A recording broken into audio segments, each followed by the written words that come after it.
Hai hai, shalom. Apa kabarnya? Saya percaya kita tetap dalam sukacita dan pemeliharaan Tuhan. Dan kita akan masuk dalam rahasia hidup part 3. Saya mau mengingatkan kita bahwa ada part 1 di 2 minggu yang lalu yang berbicara tentang rahasia hidup, menyikapi pergumulan dan beban. Dan juga minggu kemarin rahasia hidup part 2 yaitu menjadikan hidup istimewa.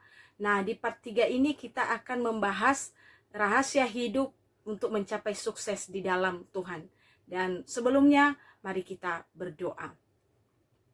Allah Bapa, di dalam nama anak-Mu Yesus Kristus dan di dalam persekutuan Roh Kudus, kami bersyukur kami boleh membaca dan merenungkan kebenaran firman-Mu untuk menyikapi kehidupan sebagai anak-anak Tuhan di bumi ini. Tuhan menolong hamba-Mu dan juga Tuhan menolong umat-Mu yang sedang mendengarkan, sehingga pertolongan Roh Kudus saja yang terjadi atas kehidupan kami, sehingga kami boleh memahami setiap kehendak hati Tuhan di dalam kehidupan kami. Dalam nama Yesus kami berdoa dan mengucap syukur. Amin.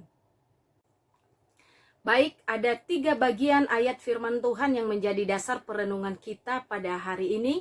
Yang pertama dari Mazmur pasal 144 ayat 1 dan 2, saya akan baca.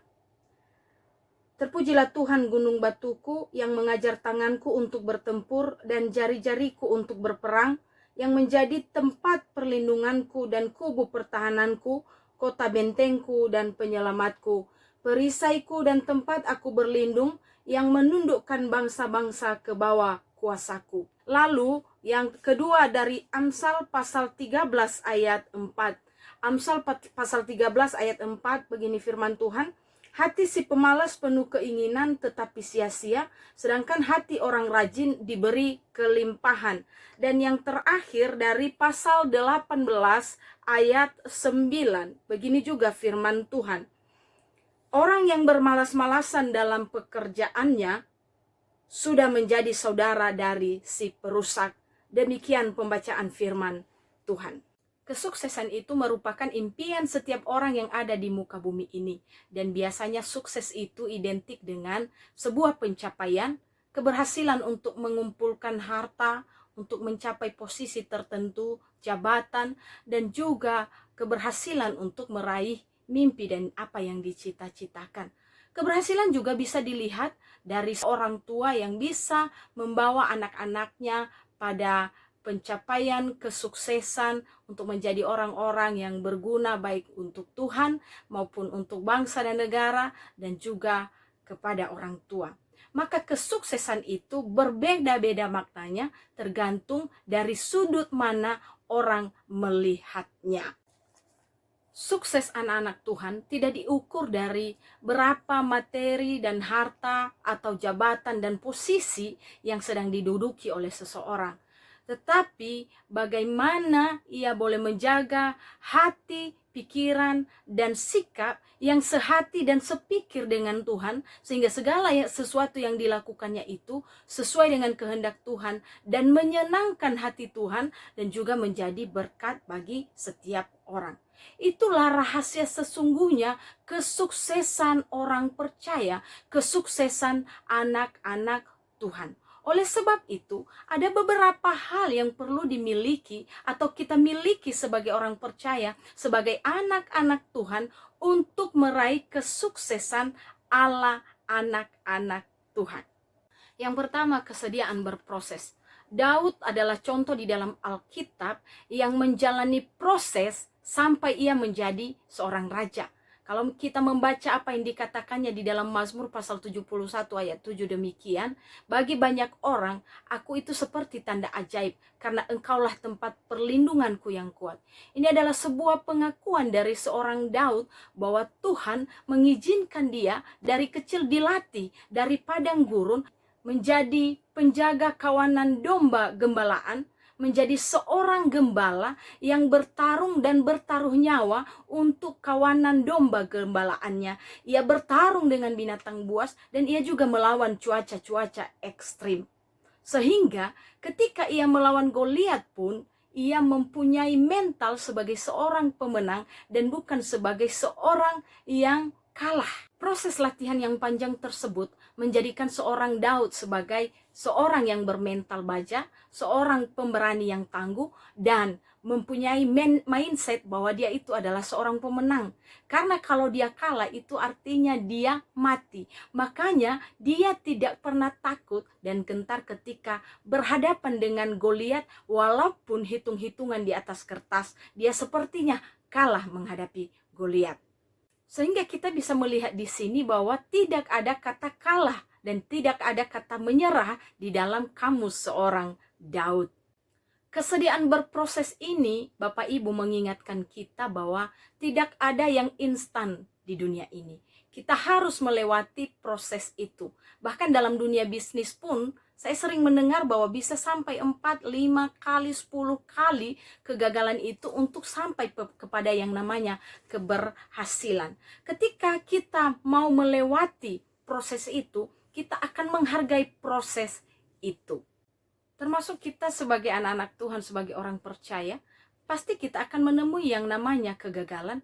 Dan kita sebagai orang percaya akan mengerti bahwa kegagalan itu bukan akhir dari segala-galanya. Justru ketika sudah melewati proses dan kegagalan, maka ketika kita mencapai suatu keberhasilan, kita akan menghargai setiap proses yang kita jalani sampai mencapai yang namanya keberhasilan. Yang kedua itu ketekunan dan kerajinan. Bukan secara kebetulan Tuhan mengajak manusia untuk membaca Amsal pasal 6 ayat 6. Bagaimana manusia harus belajar dari semut, binatang yang kecil, yang dengan giat bersama dengan koloninya pada musim panas mempersiapkan diri untuk memenuhi dan mencukupi kebutuhannya. Nah, apalagi kita manusia, ciptaan Tuhan yang paling istimewa, yang memiliki kelebihan-kelebihan daripada makhluk-makhluk ciptaan yang lain. Kesuksesan dan kemakmuran itu tidak akan pernah menjadi bagian orang yang bermalas-malasan, melainkan kesuksesan dan kemakmuran itu adalah bagian dari orang yang tekun dan rajin. Oleh sebab itu, jangan pernah berpikir untuk bermalas-malasan dan berpangku tangan, karena apa yang diberkati Tuhan kalau tidak ada hasil dari apa yang kita kerjakan. Lalu yang ketiga itu adalah yang terakhir, melakukan yang terbaik.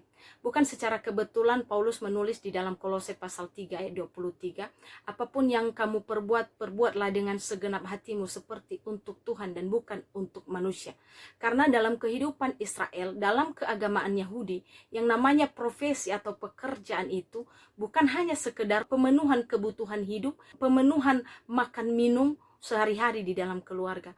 Tapi pekerjaan atau profesi itu merupakan ibadah kepada Tuhan, sehingga mereka bersungguh-sungguh dan berusaha untuk memberikan dan melakukan yang terbaik, karena baik buruknya itu mereka akan pertanggungjawabkan di hadapan Tuhan.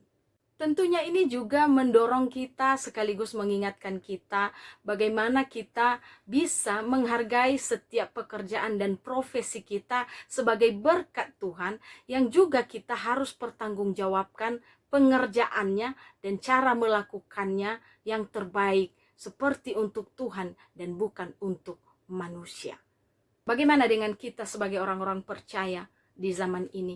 Terlebih dalam masa-masa pandemi COVID-19 dan memasuki masa new normal.